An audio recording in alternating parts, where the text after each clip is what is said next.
Welcome back to the Deep Dive.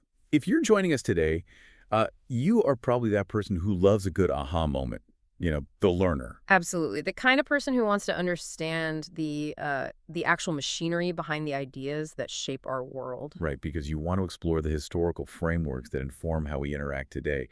And man, do we have a fascinating piece of source material for this session. We really do. It's a 2025 book by Marcin Byczyński. It's titled Polska Tradycja honorowa to filozofic mich kontekstash, which translates to the Polish tradition of honor in philosophical contexts. And we have to mention the cover art right away. Oh, yeah. The visual presentation of this book immediately establishes the stakes. I mean, Byczyński chose Francisco Goya's infamous painting, Saturn Devouring His Son, for the cover. Yeah, that specific visual choice, it perfectly previews the intensity of the subject matter. Yeah. We are examining a societal force that was entirely capable of consuming the very people who created and perpetuated it. Exactly. It was a system dealing with life, death, and really the absolute limits of personal accountability. Right. So our mission today is to unpack the surprisingly complex, deeply philosophical world of these historical Polish honor codes. We're focusing mostly on the evolution that took place from the late 19th into the early 20th century. And there's a lot to unpack there. There is. We are going to discover why everything we think we know about duels is wrong.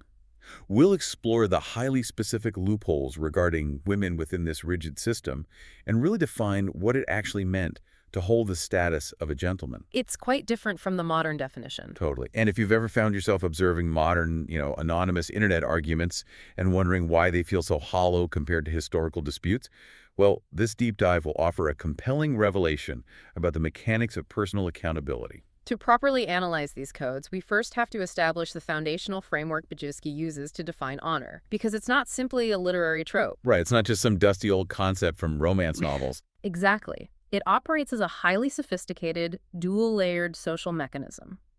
The first layer is internal and subjective. Okay. Drawing on classical philosophy, this is what the Greeks called eidos. It basically represents your baseline self-respect, your internal drive for greatness of character. So it's essentially your capacity to feel shame before yourself when you fail to meet your own standards. Precisely. That internal standard is crucial. That makes sense. Uh-huh. But an honor code implies a community, right? Like, how does that internal eidos interact with the rest of society? And that brings us to the second layer, the external and objective aspect, which the Greeks termed ischeme. Nice scheme. Right. This is the respect you demand from your peers, your public reputation, and the shame you feel before others. So you have the internal and the external. Yes, and the Polish honor system we are discussing did not favor one over the other. True honor existed strictly in the tension between those two layers. You needed the internal moral compass, but you also needed the societal framework to validate and enforce it. Okay, let's unpack this. We have this dual-layered system of self-respect and societal respect. And to manage it, these communities created literal codified rule books. Right, actual written codes. Yeah, and Józef Nainski wrote the first major Polish code in 1881. But the application of these rules evolved drastically as Polish society changed over the following decades, didn't it? It did. The evolution from Naimski's era to later decades highlights a core philosophical tension in the source material. It's the difference between real competence and nominal competence. Real versus nominal. Exactly. Early codes like Naimski's were intentionally sparse. They did not attempt to outline every possible scenario or technicality. Because they couldn't possibly predict everything. Right. Instead, they relied almost entirely on the real moral competence of the seconds. The seconds being the men chosen to mediate the dispute. Yes. The representatives of the disputing parties. Relying that heavily on the subjective judgment of individuals seems, incredibly precarious. They were essentially trusting these mediators to hold the entire moral weight of the situation without a strict procedural net to catch them. It was precarious, which is why it required genuine character. These early codes expected seconds to be highly developed gentlemen who used their own tact and judgment to de-escalate conflicts peacefully. But they were peacemakers first. Exactly. They possessed the autonomy to look at a dispute, determine if it was petty or a genuine breach of honor, and simply refuse to let a duel proceed if it violated their own moral principles. Wow. The system functioned because these men had a deep instinctual understanding of shared values. That is the essence of real competence. But that dynamic shifts significantly as we move into the interwar period, right? Like the 1920s and 1930s. Society democratizes, education becomes more widespread, and a broader swath of the population wants to participate in this elite system. It opens up. Yeah, the social landscape changes, and the codes have to adapt to a larger, less insular demographic. And this is when Władysław writes his famous honor codes. Right, and the Bozevich codes represent the shift to nominal competence. When a culture loses its intuitive shared grasp of unwritten values, often due to rapid expansion or democratization, as you mentioned, it inevitably replaces that intuition with bureaucracy. It becomes a rule book. Exactly. Bozevich's rules read like strict legal statutes. People began checking boxes to prove their status as gentlemen. Like what kind of boxes? Well, the newer codes dictated that you possessed honor capacity simply if you held a high school diploma, reached a certain age, or served in the military. That is wild. A piece of paper substituting for a personality trait. Yes. If you meet the bureaucratic criteria, you are granted entry into the system, regardless of whether you actually possess that internal moral compass, the ADOs we discussed earlier. And the seconds simultaneously lost their autonomy in this shift. How so? They transformed from moral judges into procedural lawyers arguing over paragraphs in a rulebook. The regulations had to become increasingly strict and comprehensive to compensate for the fact that the participants no longer intuitively knew how to behave. That makes a lot of sense. So let's transition into how these codes actually resolve disputes, because the most jarring revelation in Byczyński's analysis centers on the duel itself. This is a major point of misconception. It really is. The common modern assumption is that a duel was a mechanism for ultimate justice, a way to objectively prove who was right, or a method of extracting violent revenge. What's fascinating here is how fundamentally honor proceedings differed from state courts of law. Yeah, break that down for us. A traditional legal court is designed to establish factual guilt and to award compensation, usually in the form of a financial penalty. You sue someone, you get money. Right. But an honor proceeding operates on an entirely different philosophical plane. In the context of these codes, if you accepted financial compensation for a personal insult, you instantaneously proved you were not an honorable gentleman. Because you put a price tag on it. Exactly. You were engaging in a transaction, effectively putting a market price on your dignity. And the traditionalists were fiercely protective of this distinction. I mean, the text mentions when a writer named Zesio Konborski proposed reforming the codes to allow honor courts to hand out heavy financial fines instead of permitting physical duels. The pushback was absolute. Absolutely brutal pushback. Yeah. The argument was that if someone insults your core being, reducing that offense to a monetary fine commodifies your honor. Because the duel was never about punishment or financial restitution. It was an act of mutual recognition. Mutual recognition. Yes.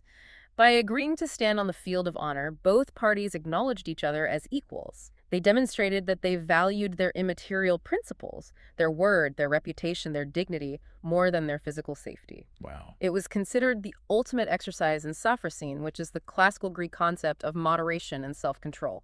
That focus on self-control rather than bloodlust completely changes the entire complexion of the event. Like, how did that philosophy manifest in the actual logistics of a duel? It dictated the parameters entirely. The primary goal was rarely the destruction of the opponent.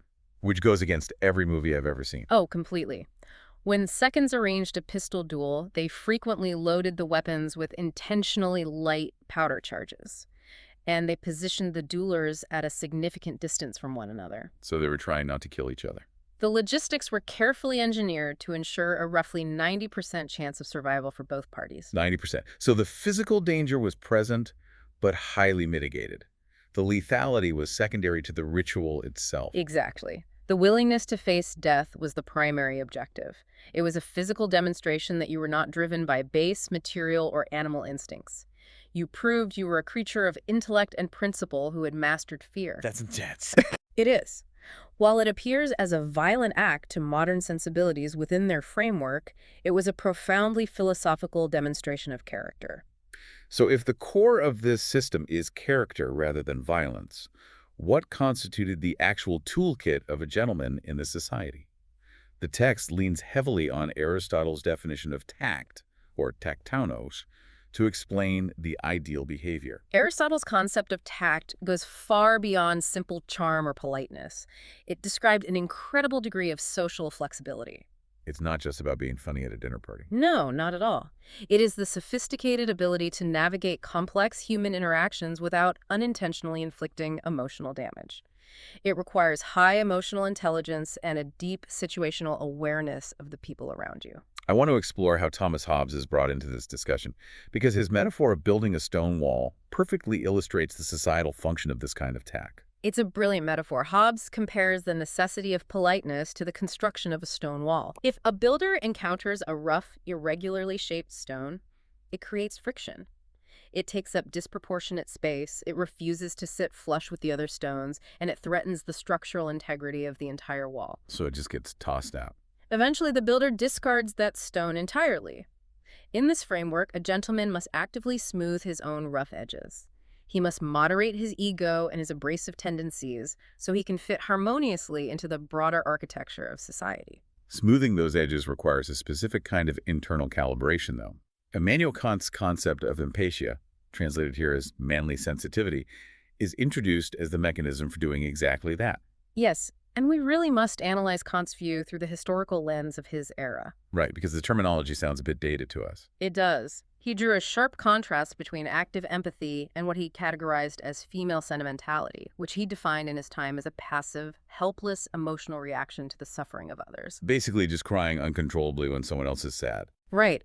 In Kant's framework, manly sensitivity was an active duty. It was the delicate empathy required to accurately perceive another person's vulnerability, inextricably linked with the moral obligation to step forward and shield them from harm. So it is the combination of perception and action. You identify the weakness in the social fabric, and you put your own standing on the line to reinforce it. Exactly. The parallels to other honor cultures are striking here, too. They really are. The source references Inazo Nitobe's analyses of Bushido, the Japanese samurai code, highlighting an almost identical philosophical stance. I love this part. For a samurai, his given word was so fundamentally tied to his identity and honor that asking him to sign a written commercial contract was considered a severe insult to his dignity. Because a signature implies the possibility of a lie. It suggests the person might break an oral promise for material gain, which contradicts the core identity of someone prioritizing immaterial values. Precisely. If you need a contract, you don't trust my honor. Here's where it gets really interesting, though. We need to examine the boundaries of this system, specifically the legal loopholes regarding women. This is a crucial aspect of the codes. Because within these Polish codes, women were absolutely considered honorable beings. Yet they were formally denied what the system termed zdolność honorowa, or honor capacity, meaning they couldn't legally issue a challenge, nor could they be challenged to a duel. Modern observers might immediately interpret that exclusion as a restrictive deprivation of agency, like they were being sidelined. Right, it sounds sexist on the surface. But however, within the internal logic of this specific historical structure, lacking honor capacity was categorized as an ultimate privilege. Because it fundamentally shielded them from the lethal consequences of the system. Exactly that. A woman did not have to face a pistol for her words or actions. So what happened if she was involved in a dispute? If she was insulted or if she delivered an insult herself, the procedural burden transferred immediately to her closest male relative, a husband, a brother, or a father. That male relative was socially and legally bound to step onto the dueling ground to balance the ledger on her behalf. There is a vivid historical anecdote in the text that demonstrates the tactical awareness women possessed regarding this rule. It's fascinating. The cavalry captain's wife. Yes, at a social gathering, a cavalry captain's wife is inappropriately spanked by a major, a man who heavily outranks her husband. And she instantly turns around and slaps the major right in the face. And her subsequent explanation of that event is a masterclass in honor code procedure. It really is. She stated explicitly that her reaction was not driven by emotional trauma or sudden rage. She struck him to immediately settle the account. Because she recognized the procedural trap. She saw it coming instantly. If she had simply walked away, the major's insult would have remained an open breach of honor.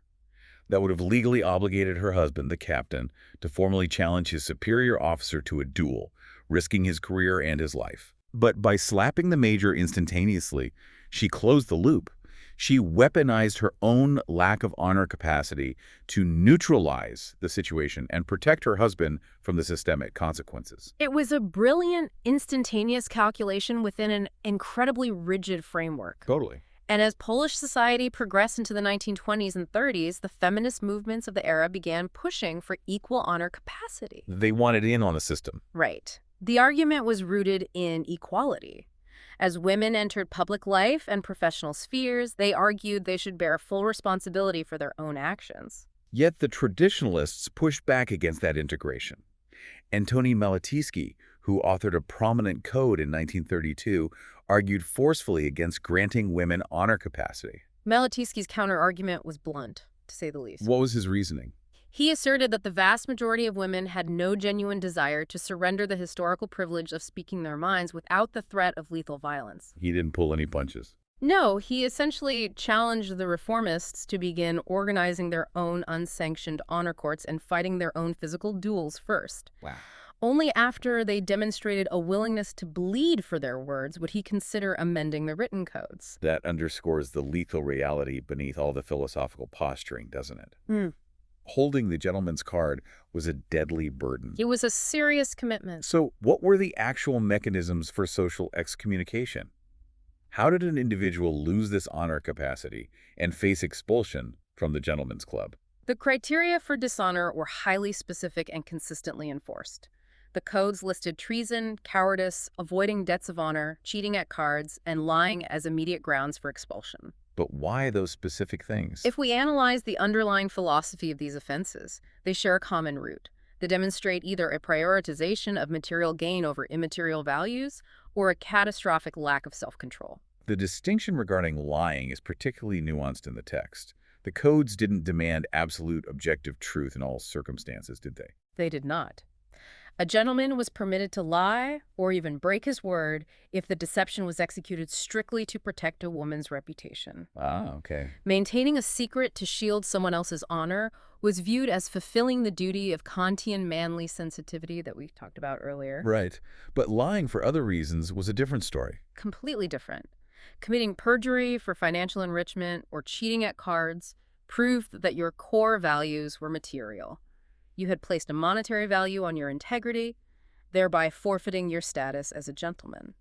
And the expectation of absolute self-control also governed how they viewed substance abuse, which leads to a rather staggering statistic regarding the origin of these disputes. The alcohol factor. Yeah.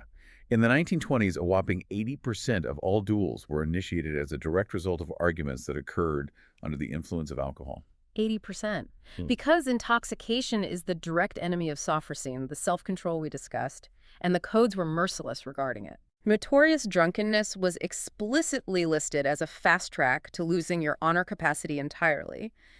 A gentleman must remain master of his faculties. If you can't regulate your alcohol consumption, you can't be trusted to regulate your emotions during a life or death dispute. Exactly. You become the rough stone from Hobbes's wall, threatening the stability of the entire structure. But if the system required this intense, internalized moral compass, how did society test if someone was acting out of genuine honor rather than simply performing the role for social clout? That brings us to a really fascinating historical anecdote Byczyński uses about the ancient Greek orator Demosthenes. It perfectly illustrates how this instinct was tested. I love this story. Set the scene for us. A man approached Demosthenes, speaking in a very calm, measured tone, claiming that he had just been brutally assaulted and wronged. Okay. Demosthenes listened, observed the man's flat demeanor, and dismissed him, stating simply, "I don't believe you." Just flat out denied it. A deliberate provocation to test the internal response. Precisely the point of the provocation. And the man instantly lost his composure. He exploded in a visceral rage, shouting at Demosthenes, demanding to know how he could deny the beating occurred. I wasn't beaten. Exactly. And Demosthenes calmly smiled and replied, "Ah, now I hear the voice of a man who has suffered and been wronged." The effect, the instinctual emotional flare, was the required proof. Demosthenes understood that a genuine man of honor cannot simply remain placid when his dignity and truthfulness are questioned. Right. The immediate visceral outrage at having his word doubted was the evidence of the internal eidos actively rejecting the external insult. It proved the moral compass was genuine, not a performed behavior. As we synthesize these varied threads, from Goya's consuming Saturn to Demosthenes' test of character, a much broader picture emerges of what these Polish codes were actually achieving. They were so much more than what people assume. Yeah, they were far more than archaic guides for violent aristocratic posturing. They functioned as an immensely sophisticated mechanism for enforcing social cohesion. They existed to force individuals into taking absolute personal accountability for their speech and their actions. And by anchoring the system to immaterial values like dignity, reputation, and one's given word, rather than allowing citizens to simply outsource dispute resolution to a judge who would just hand down a fine. Right, the honor system demanded that individuals actively maintain the moral fabric of their own community. The physical violence was merely the ultimate guarantor of that profound personal responsibility. The contrast with our modern infrastructure is honestly stark. Today, we have almost entirely outsourced our morality to the legal system. We really have. When an injury occurs, we calculate the cost of a fine, we pursue a lawsuit, or we search for a procedural loophole, rather than weighing the cost to our personal integrity. The interaction is largely transactional. And historical data supports the efficacy of the physical threat in maintaining civility. Oh, the Uruguay example. Yes. Byczyński notes that in Uruguay, dueling was kept entirely legal until 1992. 1992. That's practically yesterday. The explicitly stated reasoning for maintaining that law was the belief that the genuine physical threat of a duel forced politicians, journalists, and public figures to remain polite and strictly accountable for their public speech. It functioned as a psychological barrier against slander. Exactly. When the cost of insulting a peer might literally be facing a pistol at dawn, you measure your words with extreme precision. Which leaves us with a critical question to consider, something for you, the learner, to mull over long after this discussion ends. If the literal physical threat of a duel was the mechanism that forced historical societies to remain polite and accountable for their words, what is the equivalent mechanism in our modern, anonymous digital landscape? It's a sobering thought.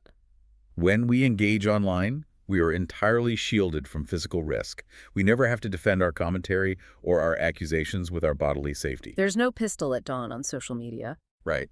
Without that ultimate personal stake, what actually prevents us from devolving into those rough, unyielding stones that Hobbes warned would eventually tear the societal wall apart? How do we maintain our internal eidos, our capacity for self-shame and greatness of character, when we know the world can no longer hold us physically accountable? A phenomenal question for us all to consider. Thank you for joining us on this deep dive into the complex and demanding world of philosophical honor codes. We look forward to exploring the next topic with you.